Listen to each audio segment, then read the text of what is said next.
महाराष्ट्र में एक नया जो अभी सामने आ रहा है, ये शब्द क्या है या एक बड़ा ऑपरेशन कहा जा रहा है, सच में एग्जैक्टली क्या है इसकी सच्चाई, क्या चल रहा है?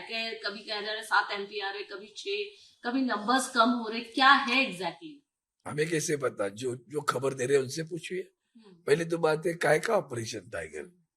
टाइगर कौन है वो बताओ। टाइगर सामने बैठे आपके, उनके दांत भी नहीं रहे हैं, वो पैर छूने आते हैं दिल्ली में, पैर छू कर जाते हैं मंदिर का दर्शन करके। वो टाइगर होता है क्या? लाचार लोग। पहली बात है कि ये जो कुछ चल रहा है ना, ये आपके मीडिया की वजह से उसको हाइप किया गया, ऐसा मैं समझता हूँ। मैं व्यथित इसलिए हूँ, थोड़ा गुस्सा भी आता है, ये भी बता देता हूँ कि जबकि देश के सामने इतनी सारी महत्वपूर्ण समस्याएं हैं, उसको छोड़कर हम लोग इस विषय को इतनी प्राथमिकता दे रहे हैं।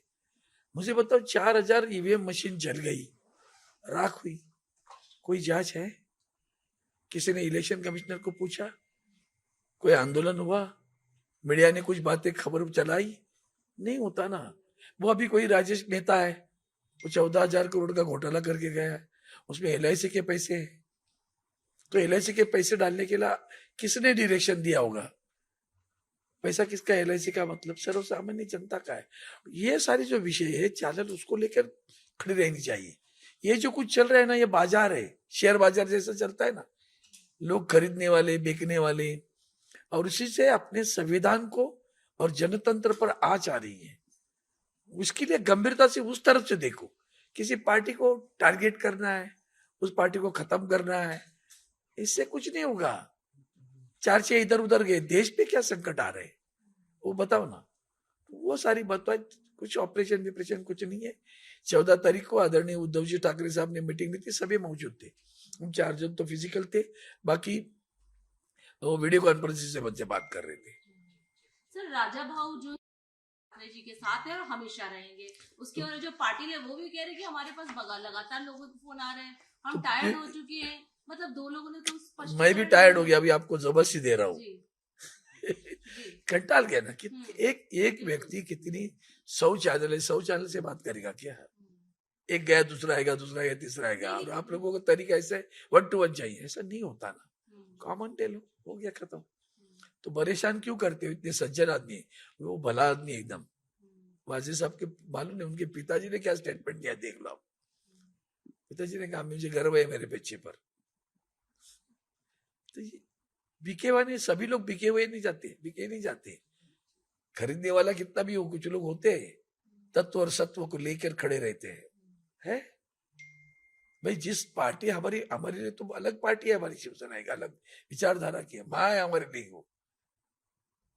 एक ऐसी पार्टी है जिस पार्टी ने, मतलब जिसकी कोई पहचान नहीं है, उसकी राष्ट्रीय पहचान बना दी। छोटी बात नहीं है। ये वंदनीय हिंदू हृदय सम्राट बाला साहब ठाकरे जी की चमत्कार है। और उद्धव जी ठाकरे उसी को लेकर आगे बढ़ रहे हैं। जो वहां डेप्यूटी चीफ मिनिस्टर बैठे हैं ना, उनको टिकट बाला साहब ने नहीं, उद्धव जी ठाकरे साहब ने दिए।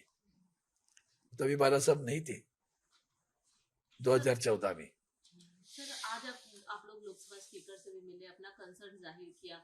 इसके आगे क्या कुछ आप लोगों का स्ट्रैटेजी रहेगा? क्या कुछ स्टेप लेंगे जो ये जिनका नाम आ रहा है कि वो वाकई में अलग हो रहे हैं? हमें नहीं मालूम, नाम कोई दे नहीं रहा है। हाँ।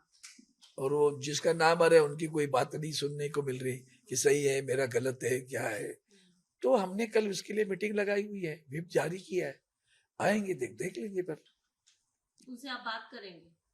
बात तो करें उस दिन। 14 तारीख की तो बात है, आज कितनी तारीख है भैया? जी। फिर 14 तारीख को संडे को तो मिले हम लोग, सब लोग साथ। आज तो बुधवार है, 4 दिन पहले मिले, आज एकदम से खबर निकल गए, इधर गए।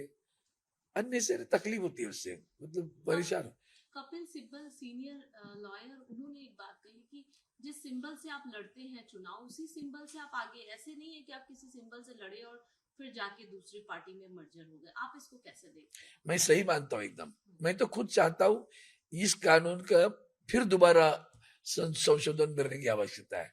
ये 2/3 B/3 कुछ नहीं। जिसको जाना है कहीं भी जाए, इस्तीफा दे दे और जाए। इस्तीफा दे, फिर चुनाव लड़ो। जिस पार्टी में जाना है उस पार्टी में जाकर चुनाव लड़ो, अकेले लड़ो, जो भी कुछ करना है करो। पार्टी के बल पर चुनकर आए हो, पार्टी के पीठ पे छुरा नहीं भोगना, कोई अधिकार नहीं तुम्हें। और राजनीतिक दलों के खास करके सत्ता पक्ष ने ये सारा सत्यानाश पूरे देश का कर दिया है। महाराष्ट्र में हुआ, वो कानून कहीं भी सही नहीं निकला ना। माननीय चंद्रचूड़ साहब की सारे स्ट्रक्चर देख लो आप, कितना कहा है उन्होंने कि सब गलत गलत है, गलत है, गलत है, गलत है। फिर शपथ क्यों दी?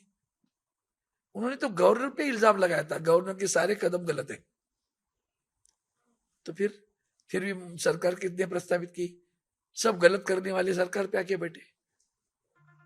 भ्रष्टाचार के आरोप, ईडी की कार्रवाई, सब तो उनके ऊपर हुई थी ना।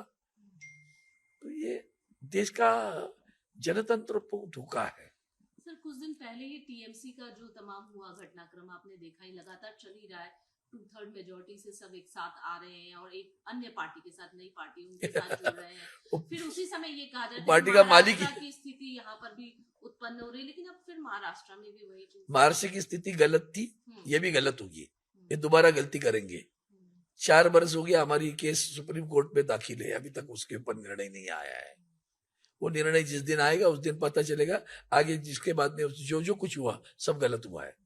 एक सुप्रीम कोर्ट की बात आप लगातार कह रहे थे सर, उसमें ये भी था कि पार्टी को पूरी मर्जर होना पड़ता है, शायद ऐसे नहीं हो सकता। भाई वही तो मैं कह रहा हूँ, संविधान पे धोखा है, संविधान पे आ जाए। ये सारे प्रावधान संविधान के है ना।